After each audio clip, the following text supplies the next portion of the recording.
धर्माच्या मता बोलतोस. धर्म हा शब्द तोंडातून काढायची तुझी लायकी तरी आहे का? आयुष्यभर अधर्माने वागलास, अधर्माला अत्याचाराला साथ दिलीस. तुला धर्म कळत होता तर पांडवांना लाक्षागृहामध्ये जाळून मारण्याचा कट केला.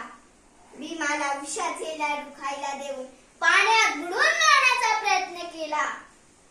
द्रौपदीचे सभेमध्ये वस्त्रहरण करण्याचा प्रयत्न केला. अभिमन्यू एकटा आणि निशस्त्र असताना त्याला ठार मारला. तेव्हा तुझा धर्म कुठे गेला होता?